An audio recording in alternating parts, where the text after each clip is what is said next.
It is the duty of the free man to resist tyranny at every turn. Every man will either watch his freedom stripped away or take action to protect what he loves.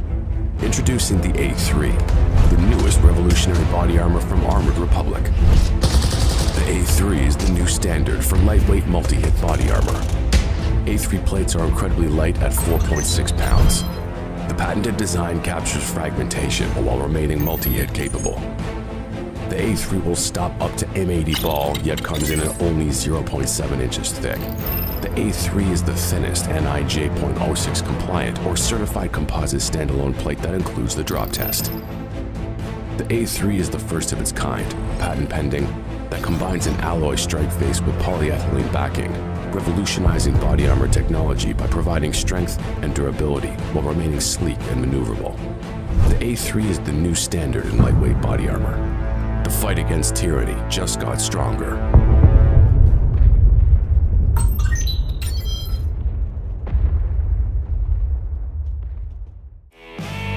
Day 4 of No Pastor Toby.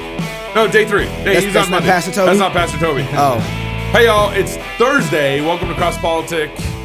Chuck Knox, Gabe, and Steven. Stephen Wolfe. There we go. That's right. it. That's Thanks it. for having me. Hey, we're going to be live in Wenatchee this Friday. We actually got talks in the afternoon starting at 3 and 4 o'clock. Toby's going to be talking about the civic wobble, and I'm going to be talking about the church pandemic. And then we're going to be doing an evening show with Pastor Wilson and Ben Merkel at our third new location this week. Our third new location. Apparently, that we keep getting canceled by churches. So churches, because we keep getting booked at churches to have the show, and then we got to go to another church because the church cancels us, and then now we're at our third church. So we're going to be at the East Wenatchee First Baptist Church, 1700 Grant Road, East Wenatchee, 1700 Grant Road. So that's East Wenatchee First Baptist Church. We're sorry to keep changing the venue on you, but that we had to. So this means no show coming Friday then? There's going to be no show Friday? We'll not be dropping a show at a regular time, but we'll be recording a live show, and then we'll probably drop it Saturday or Sunday night or something like that, yeah. So no Friday show. This is where Pastor Toby would normally jump in and do the ad, and so now I'm supposed to. It's your turn. Today's culture shifts like sand, but New St. Andrews College is established on Christ, the immovable rock. Don't sift like sand. It is a primary institution that forges evangelical leaders.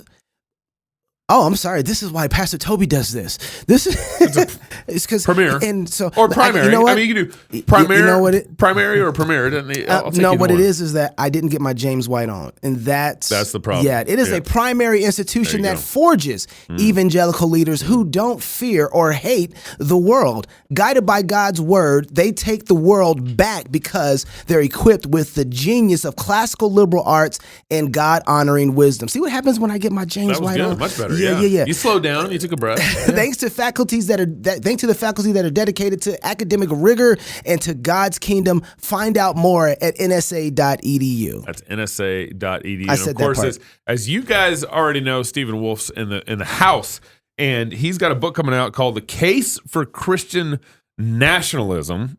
Stephen Wolfe, thank you for joining us, man. Appreciate you flying all the way out from North Carolina, especially to be on Cross Politic. Yeah, thanks for having me on. Yeah, you're welcome. So you wrote the Case for Christian Nationalism. Obviously, this has kind of been this is a timely book. It's been the conversation's been heating up nationally, probably for like really the last 2.5 years on this issue. First, why did you write the Case for Christian Nationalism? You know, it's one of those things where people ask, like, why are you taking this term that people use as like a term of derision to attack people, as something to label people, and the conservative impulse is to just deny whatever you're accused of, you know.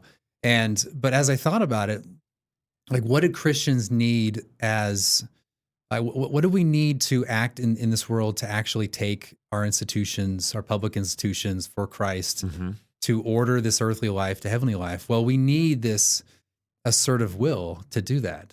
And something that the kind of tradition of nationalism, what it's recognized is that there's a national will for life. There's a sort of will to live at the national level. And so with Christian nationalism, it's a good opportunity to address that the idea of a national will and for its good. And but what does that look like with proper theology, Reformed tradition? So that's kind of why I wanted to write the book, and use that term. So you remember when we were doing a documentary with Founders By What Standard, and I remember years ago working through some of the social justice issues and social justice stuff, and as we were working on the doc, we were hitting critical race theory and what was going on with that and this new term that it came around, and out of nowhere, the book list for titles called critical race theory were everywhere because it became such a hot topic. And so whether or not people were really concerned about the issue of critical race theory, it really didn't matter to them. What they only cared about was just like to get out there in the market and to be able to have some sort of presence in the market. Just tell me you're not doing that with this. No. Please. No. Yes and no. He's number one on Amazon right now. Yeah. Well, it is a timely moment for it. It could appear as if I'm kind of taking advantage of a popular term. But I think if you read the book, it's not just regurgitated reform political thought. It certainly relies upon that. I mean, it's unmistakable who I quote, who I cite, who I just all over the place. But it actually is a real, I think, Christian nationalism, and it's an appropriate term. So in that sense, I guess it's just lucky for me that the So you can say you've been Christian nationalist before it was cool. Then I mean, I guess before I even realized the term, because I remember one day just thinking through, like, lean into that mic a little. Okay, yeah. I'm sorry. I just remember just thinking through what that term, and I'm thinking, I am a Christian nationalist. Like that is an appropriate term to describe my political thought. So then, what you got woke? Yeah. So then how would you define nationalism? Because that's kind of important. Yeah, so nationalism, the way I approach it is not from a historical perspective, meaning like most people, when they think nationalism, they think, let's think of a bunch of cases and let's analyze those historical cases and then come up with a definition. Or you think Rousseau? Yeah, I mean, you could think of like French Revolution. You could think, obviously fascism and other forms of nationalism.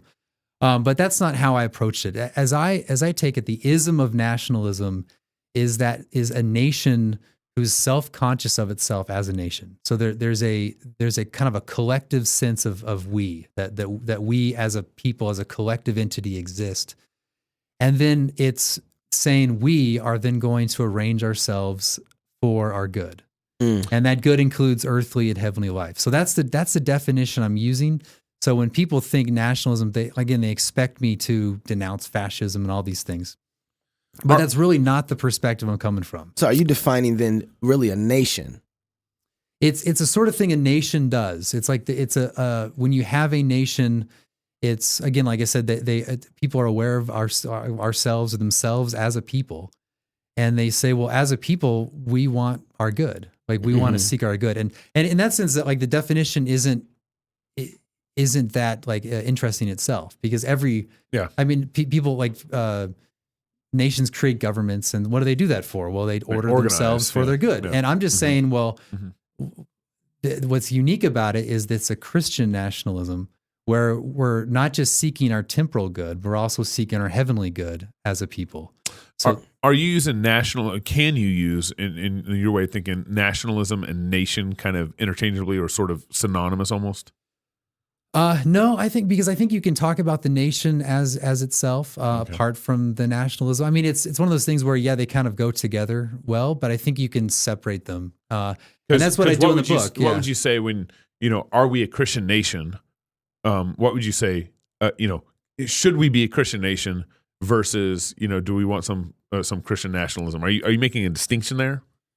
No. So I think you need a Christian nation for Christian nationalism. And so you need the people have to be kind of self-conscious of themselves as a Christian people, that we're a people, in Christ. And so then the Christian nation, with regard to nationalism or Christian nationalism, is that Christian people saying we're going to establish public institutions, and we're going to, public institutions to order us to the things of the Christian life. So is a Christian nation, is that like the umbrella, the structure, and Christian nationalism is kind of like the will and the soul. Is that? Yeah, I mean, like the nationalism is kind of like it would be the laws that we create. It would be the Christian magistrate, the culture, maybe. Yeah, it'd be the culture as well. Okay. I mean, the sort of things that we do. Like that's how I kind of define it's those laws and it's those kind of the culture that we have. Where and the nation would be the structure or the. Yeah, I mean so like think of the arranging. Think of the Christian family. So you like a regular natural family is man and woman expecting or having kids. Okay, that's like the natural family as God created. The Christian family is not any different than that in itself fundamentally, but it's a family that does Christian things. They worship together, they forgive one another in Christ, they pray together, and all the sort of things we identify as kind of Christian practices. Mm-hmm. And they understand themselves as a Christian family because as an entity, they're ordering themselves to Christ as a family.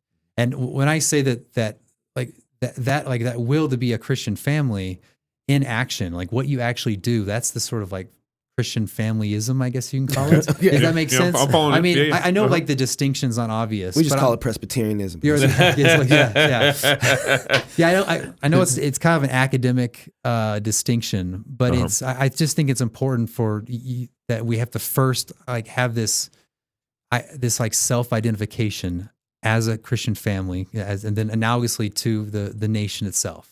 Okay. Like we have to say we are a Christian nation. It's going to be a Christian nation. We're going to secure it as a Christian nation, and we're going to have self-confident assertion with regard to that. And we're going to exclude what isn't Christian or what's opposed to God. Have we already been there? Like technically, America's a Christian nation, right? Yeah. Technically, so you wouldn't look at America right now and say, "Oh, we already are there." That already has been the case with America. I think that I think there's parts of America that can come to like a self-conscious sense of being a Christian nation. You don't think the founding of America was a self-conscious? I mean, that's a big discussion, but I think. Well, I should say that I think the just say yes. Yes. Okay. Yes. I won't like nerd out on this, but I'm kind of intrigued though. No, but I think the people themselves, the Americans at the founding and throughout the 1800s and the 1900s thought of themselves as a Christian nation. And like in the 1860s, when people were proposing adding like a Christian amendment to the Constitution, mm-hmm. the argument wasn't, "Oh, we're not a Christian nation, we should be." It was like, we are a Christian nation. Now, why isn't it in our governing documents? So there was already that assumption built in. And even when you get into like the social gospel guys in the like early, like late 19th century or 20th century, mm-hmm. those guys, like I would disagree with them in theology and all sorts of things. But they were like, "Hey, we're a Christian nation. Why aren't we acting like this? Why aren't we implementing Christian social ethics into our policy?" Yeah. So there was already that assumption for years. And I think it wasn't until recently. I mean, I think the Supreme Court killed it. So mm-hmm. When they denied public prayer, basically when they stripped religion 1963. Well, even before that. I mean, going back to the 40s. I mean, there were just a few decades of where the Supreme Court. That's where Jeff Schaefer points out. Yep. Yeah, and it just stripped it. So now if you go to the average person and say, "What do you think about school prayer? Like having prayer in schools?" They'll be like, "That's crazy. You can't do that." Yeah. But if you talk to like an older boomer, they'd be like, "Yeah, we did that in school." Yeah. And it would have been normal prior to those years. It would have been just completely normal that there was some kind of prayer, some religious element to that. Mm-hmm. But I think that the Supreme Court just killed that and essentially secularized all public institutions and even people's own conception of their country. Yeah. But I think that we can still, there is the possibility, and this is, one of these ideal things that Christians, and part of the point of the book is exactly this, is that we can go from being what I say is like a Christian nation in itself, but to one that's for itself. So there are a significant number of Christians in pockets of this country. And if these people go from being that kind of hidden or implicitly to actually self-identified and explicitly, then they could say, we are a Christian people and we're going to arrange ourselves as such. And they have the will for that. And so that's the argument. So that's actually really helpful, because I was reading through your book. Part of it kind of, it assumed, well, at least as I was going through it, I haven't finished it yet. By the way, I got to say, I really enjoyed reading this. I felt like in a lot of ways, someone laid out some really very basic biblical format to being a good Christian post-millennial theonomist. Okay. Yeah, okay. Just wanted to make that clear. Do you agree with that? I'm not joking. I really do feel like you did a really good job of saying, if you're going to be a Christian, you're going to live in America, and the gospel works in such a way that people's hearts are converted, and that the nation starts to see itself as this is how you're going to think through things. This is how you're going to operate with things, and these are the things that you're going to want to happen. You're going to want laws that reflect the kind of thing that creates human flourishing. And there's nothing better that creates human flourishing than Christianity, right? That's the kind of thing that you're going to do. So I appreciate that. But it also had this kind of taste that this is something that hasn't happened yet. But what you just said is that it's actually talking about being for itself, not necessarily that it's there, but people who stand up and say, hey, no. This is what we want in our culture. This is what we want in our environment. Yeah, we need to. Yeah, exactly. I mean, that's it. I think that even though there's declining religiosity and it seems to be in the United States, I think it's not. It's just a matter of I think will. It's a matter of saying we are Christians, and saying we're going to assert our good in this world. So and it's going to be through the institutions that God has established. So part of the argument is that civil government and civil law, these things are not just these like ad hoc additions to our life. They're actually very natural to us, and they're ordained by God, and we shouldn't be afraid of those. Like those should be, like God ordained that there would be government and civil law and culture and nations for our good. And once we assume that, or once we realize that, then we can say, well, we're going to use those for our good. So then what do laws in that Christian nation start to look like? I mean, most of the laws would just be basic human laws. Like you think of like traffic laws, and you can think of all sorts of. But I mean, the distinctively Christian laws would be laws that like Sabbath laws that make sure that. We used to have in our country. Yeah, I mean, some places still have some forms of them. Yeah. And that's obvious. I think that's like the most basic thing, because if you're going to be a Christian country, like the central principal point of life is worship, right? So it's going to be corporate worship. And what are you going to do? You're going to have laws that protect the undisturbed, worship of God on Sunday. So that's like the most basic thing you're going to do. I mean, other things that, like blasphemy laws, I know that's really controversial, and now on Twitter. Now you just got into it.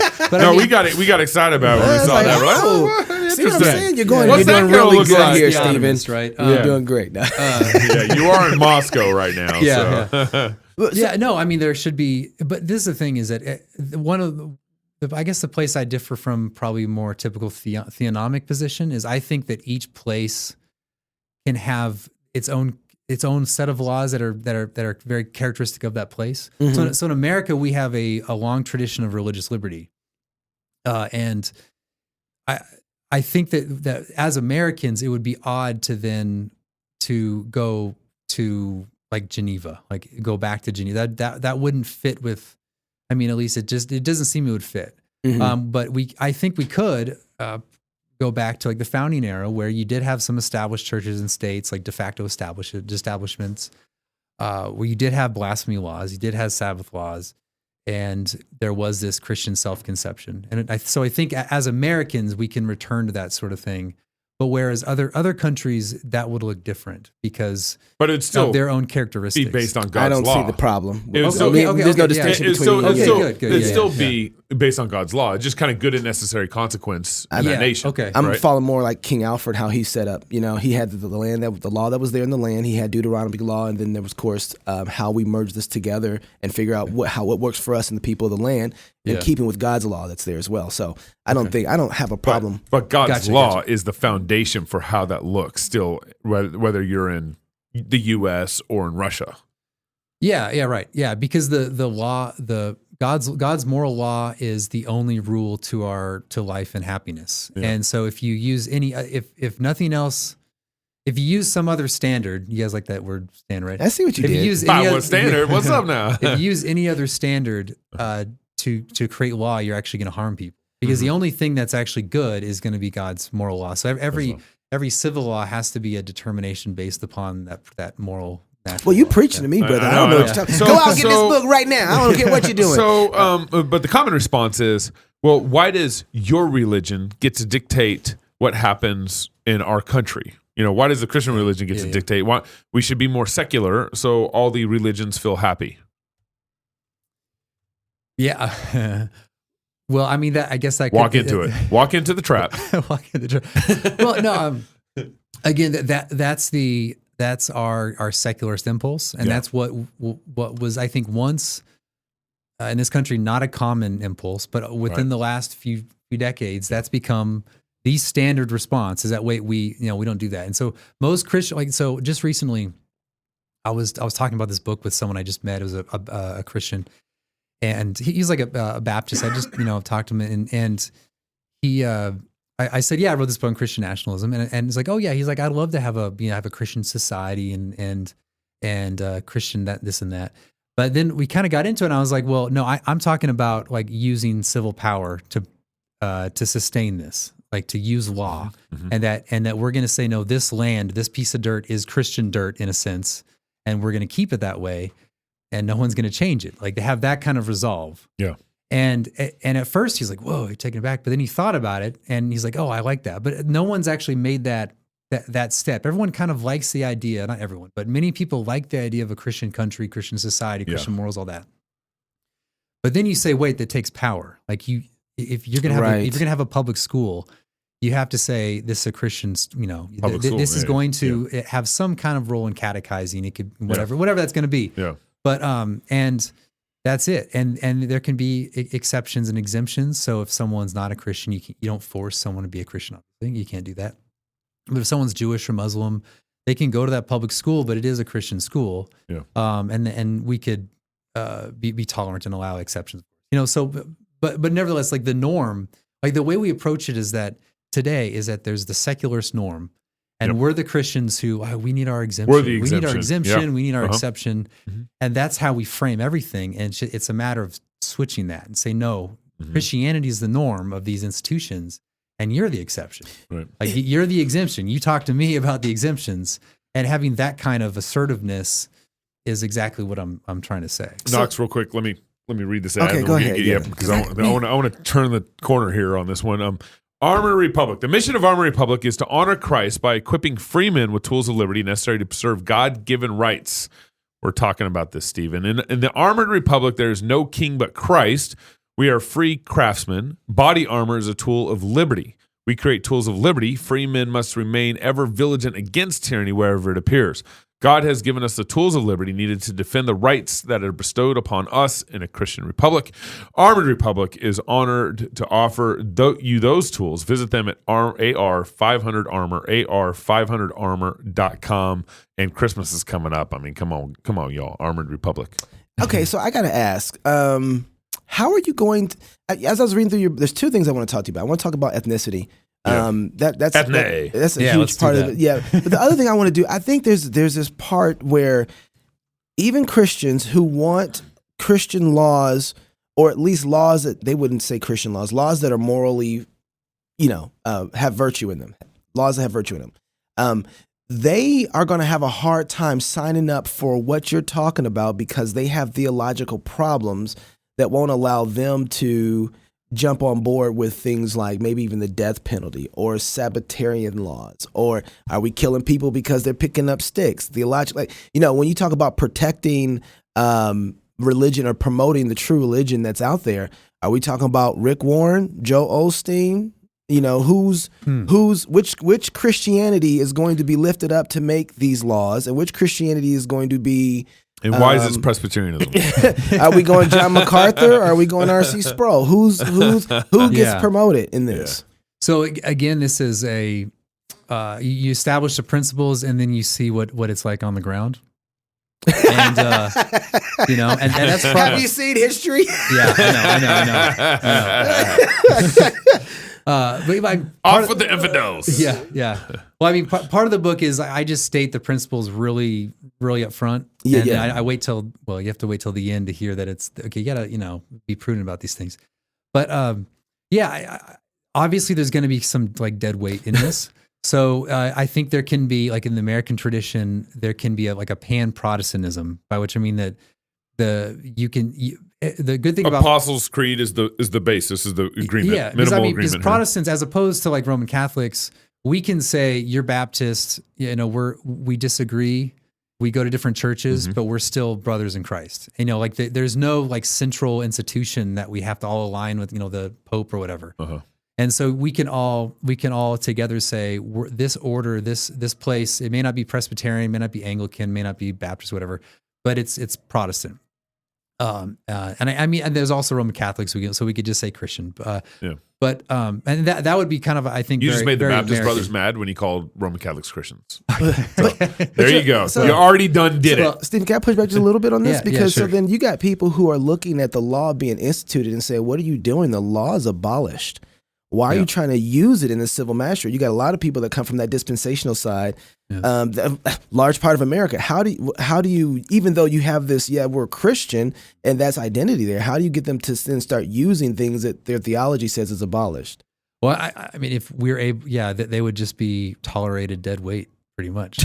I mean, that's what they would be. They would be there's the dead weight. No, I mean, they would be, I'm not saying they're not a true church. No, not at all. Yeah. But if you're able to create this, if Christian nationalism is successful, then like I said, you'd have Presbyterians allied with Anglicans, allied with these more Christian nationalist Baptists, which they exist.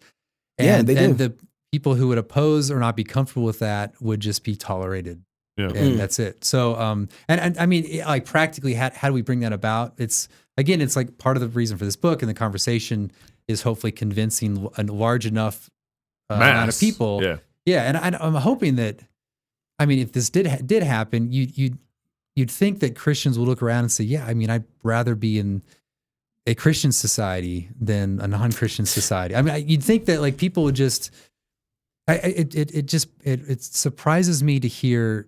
Even, I mean, I don't know, Russell Moore doesn't surprise me anymore, but like people like him, like basically like thanking God for secularism and all this, like David French. And, the moral absurdity that happens in the world. Like why, as someone who has like 4 young kids, like I'm constantly, like my wife and I just know you can't do, like just, and we're, I mean, I guess we're, I don't know, we're able to kind of like discern these things, but most people, like, I don't know, nominal Christians or your average Christian, they may not be able to discern as well what is good and bad and what their kids are watching. They may not have the money or even think that they should homeschool or send a private school. They're sending their kids to public school, and it's kind of sad. Like, well, I mean, to kind of, I guess, move a little bit to something else. That if it's all about loving your neighbor and also your Christian brother, then you'd want to have social and political institutions that do these things that some people can do. Like the top 10% can discern the times and pull their kids away, right? Yeah.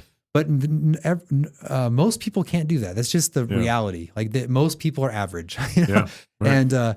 And that's why you have these public institutions that order people to what's good for them. And so I think that this is part of my argument is that, like, this is just good for people, and we should bring it about. Yeah, since the whole terminology of Christian nationalism has kind of come full force into our dialogue in our society, my proposal is, okay, do you want secular nationalism or Christian nationalism? Yeah, I would much prefer a Christian nationalism. Most Christians, if they really thought about it. Not everybody's Christian nationalism. It's not even like secularist nationalism, because that's just like, that's the promise of neutrality. Yeah, it's like moral absurdity nationalism or something. Like it's moral insanity and moral insanitism. Yeah. I don't know. Right. One thing, though, I think that people have to figure out and need to understand is that when being a theonomist, people feel like there's like one way only. No, part of the way that we get to the place that we need to get to is we hold to the foundations and to the principles, and we work together through it until we say, okay, that's why we've had, guys, this is not new. We've had councils throughout the world history working through things of people who can come together, ecumenical council, people who can come together and say, how do we fix this? How do we operate through this? How do we struggle and wrestle through this until we come to a good place on this? All right, so let's talk about ethnicity. Okay. Why are you a racist? Well, dang you. Why is ethnicity so important to this? Okay, so the importance for the reason why I have that chapter in there is again I don't rely on race at all for that. And by ethnicity, but you keep using the term ethnicity. I do that. You aren't defining it. You aren't using it with color in mind. Yeah, I mean, because people of like our racial categories, just take white. The majority of Swedish people are white. The majority of Germans are white. But they're two different people groups. I mean, they're two ethnic. So but at the same time, you have people who are not, who like, just take like UK. There are people who are culturally very British who are not like ancestrally from they're English. They're maybe from India or whatever. But in terms of their actual culture, they're extreme. They're British. They're ethnic. And so so it's actually not only can the same race have multiple ethnies, the one ethnic can have different people of different race that use the modern category. So the racial matter is extraneous, is irrelevant to what I mean by it. But what I do mean is that people who share cultural similarities, but it's that you are committed to this place, this particular place, this like a piece of dirt, and you have connections with each other, not simply because you're just fellow humans, but because you have a history, like a intergenerational history with this place. So you might connect each other with like national events, like if your grandfather was in World War II, yours was, mine was, whatever. There's that connection of great events that we've all been a part of. And so it's not like it's not biology. It's not like skin color. It's just people who have a common, very particular history with this people, this place, and this nation's like great events that brought people together. So the way I see it is that it's like you're sharing. If something hits a fan, you're sharing the foxhole, and you're doing it because you love this place, and so that's kind of what I mean. And the reason I say this is that means we can look around and we can say we are in this together. Like we have to have a sense of like who we are. It's not just. It has to be that like we share these characteristics, and we want to preserve them together. And those are very particular things. Just like Germans are different from French, French are different from British, Texans, and we want to like maintain that because that's part of our cultural, like that's part of who we are. But part of what America is, it has all of that. It has German, it has French, it has African, it has Italian, it has Irish, Texans, it has them too. But it has all those groups connected. And so when we start talking about ethne, it's a lot different than thinking about. I can see ethne as it relates to nations, but we have nations inside of nations. Yeah. And I think, and this is a problem. I already know people are going to respond to this book and say, well, how do you apply this to America? And I don't really provide a very good way to do that. And I think it's a legitimate open question. I have lived in a lot of places in the country though, and I do feel like there is actually a lot more kind of unity. Oh yeah. As I was in the military, and so I lived in a lot of places and know a lot of people. Don't you think like states' rights kind of help, or state identities kind of help with that a little bit? Well, I mean, just take like Texans. Amen. They love Texas, right? But they're also the first to sign up for the recruiting office to fight to wear an American flag. They're not wearing a Texan flag on their shoulder when they join the military. It's American. It's a U.S. Yeah. So give it a minute. Yeah, I know. Keep Biden in there. Yeah, it's a different. Yeah, well, that's a different issue. But I'm saying, like historically, it was like these guys who love Texas. So I went to West Point, and West Point's this place where like it's a lot of different. There's a lot of diverse people. Like a lot of people from different states go there. It's not like one of the like a typical state school where most people from that state go there. A lot of people go there. Yep. Two of my friends were, one was a really self-confident New Yorker, and the other one was a very self-confident Georgia guy. Yeah. They were best friends, and they were very different, but there was still this sense of we're Americans. Yeah. So this is one reason why I'm really against. Well, I mean, just to throw an issue out there, is why I'm kind of against immigration for this country. Is that we need to stop immigration, not because of the sort of people crossing the border, but because the people already here need to sort out who we are. Yeah. Like we've lost our identity in a lot of ways. Yeah. And how do you do that? Well, you do it through intermarriage. You do it through experiencing things together, locally and nationally and through state. And that requires generations. It requires that, hey, your grandfather owned that store. My father used to go, or, we used to go there too. Like it requires that sort of thing. But if you have constant people who are arriving, it's a constant process of trying to get those people historically connected as you are. Yeah. And that's why I think that's my big thing about immigration. So like we need to sort out who we are, and it takes. Man, how you gonna drop a bomb like that when you got to run out of here? I got one question that he's got to go, but so what I do? Rick Baker, Baker kind of tweeted at you about kind of this issue, interethnic marriages and so forth. He said, "Okay, yeah, I read your tweets and such. My question is, what way can interethnic marriage be sinful relatively? What does it mean to be relatively sinful? Can you elaborate?" And then you actually responded in tweet and say, "Hey, explanation's coming in a bit of a retraction coming out early next week." What were you getting at there? Yeah, that's a video I did with Jake. Okay, so Jake's fault. It's Jake's fault. Okay, all right. I mean, I could. So I could address. You're distancing from Jake, is what? Yeah, that's right. Yeah. Don't we all? No, it's but if I could address that here. Yeah. So. Okay. Yeah. So the subject of what was going on in that Twitter exchange, which became unfortunately blasted everywhere, it was saying that different cultures are good. It's good to have different cultures, a diversity of cultures, and so I was thinking out loud, well, how do you preserve culture? Like, how does that happen? Mm-hmm.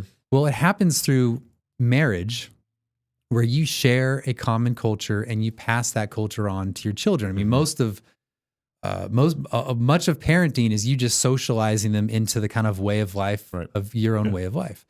And so as I was trying to think, well, if there's a good here in like cultural preservation, and it requires marriage, there seems to be some kind of duty involved. Like there seems to be wouldn't there be some kind of expectation that you would kind of marry within people who are similar to like perpetuate that culture?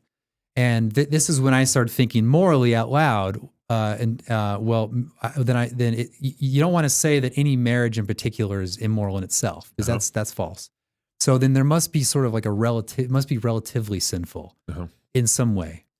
And I sent that out there, and just me thinking out loud. And then that's when people picked up and screenshotted, and it was, it was very frustrating for me and other people, and a lot of people were offended. And then as I thought through it more, it's what I actually said doesn't really make a whole lot of sense. And that's because I'm not like retracting because I offended people, but because I actually thought about it. Yeah. Like I thought about it. Yeah. And it's, well, let's say that like a culture does kind of degrade from intermarriage from another culture. Well, like who sinned? Like, did that marriage sin, or did that? That's like, there's like thousands of marriages that occur. Yeah. Like who sinned? And so it just doesn't make any sense. And so, I think that's false. But like in my defense, I was trying to think of like the mechanism, like how do you to keep a healthy culture over time, how over do you generations. Keep this going? And is there a duty involved? If there's a duty involved, is there sin that's involved in not following the duty?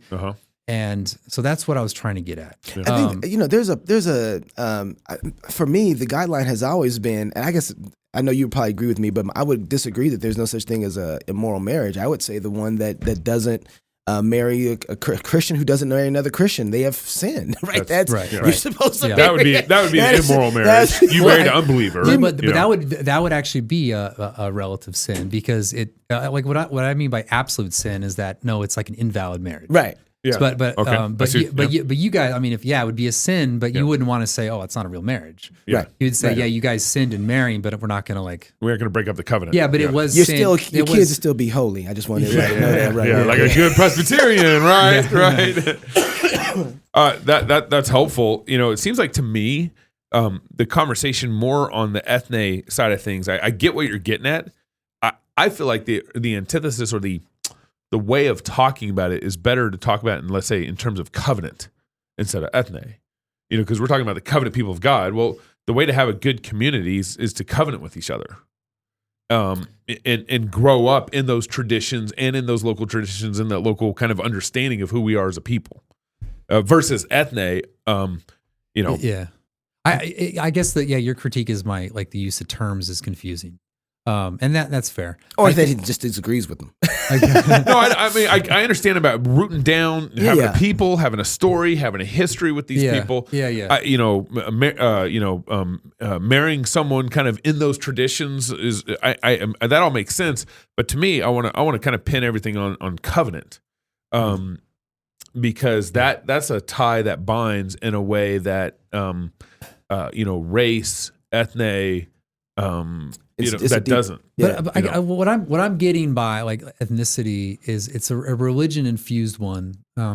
So you can have religious practices that differ between different groups. Yeah. I've mentioned like the Dutch fathers. The tradition is for Dutch fathers, as I understand it, for Protestant is to read the Bible after dinner. Like you have dinner as a family, and then you have a little slot for the Bible, pull it out and start reading. That's like what they did. Other people like probably more Presbyterians, they do more formal family worship. Yeah. Anglicans have their things, and involves candles and all that. Yeah, no. But so they have these things, and if like an Anglican married like a Presbyterian, well, which tradition you follow? The covenant head. Okay, yeah. Okay, I know what you're saying, but I'm saying like yeah. There is that. So, but there is in that sense, you have two customs, and one is they're contrary to one another. I mean, I guess you could do both, but no.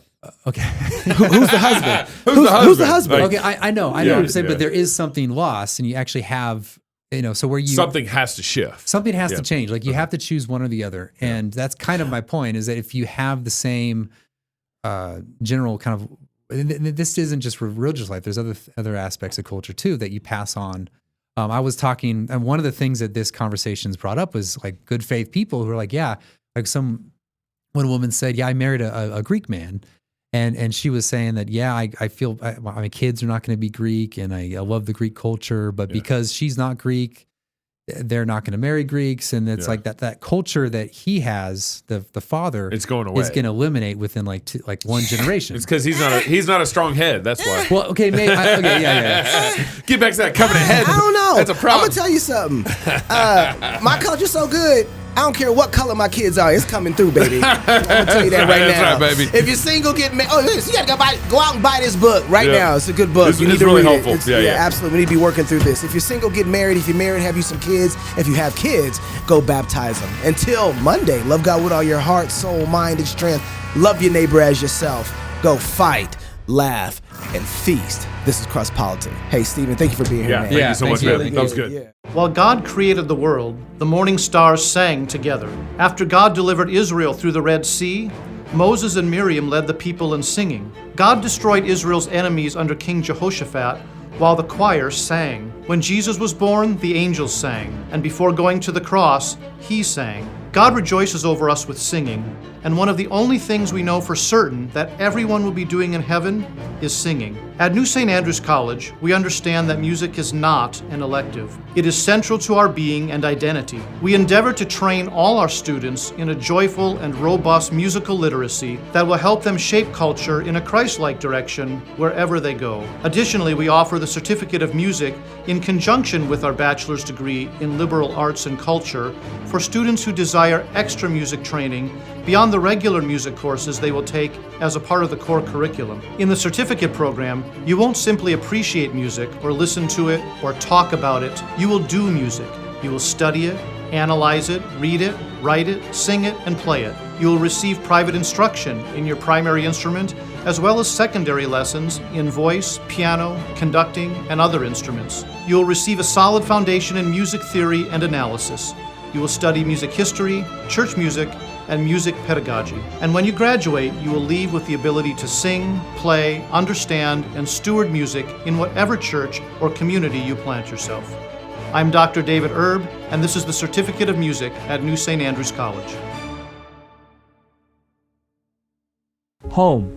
It's where you build your legacy, where traditions are started, seeds are planted, meals are shared, and stories are told. We are Chris and Natalie Carpenter, owners of Story Real Estate, and our team of top agents helps people find homes in Moscow, Idaho, and around the country. Have you thought about a move? Contact us to get connected with a top agent who shares your values and puts your family first. Or reach out to us about our Moscow relocation guide. Wherever you're looking to go, we can help you find home. Call us at Story Real Estate or visit us at storyrealestate.com and start building your legacy.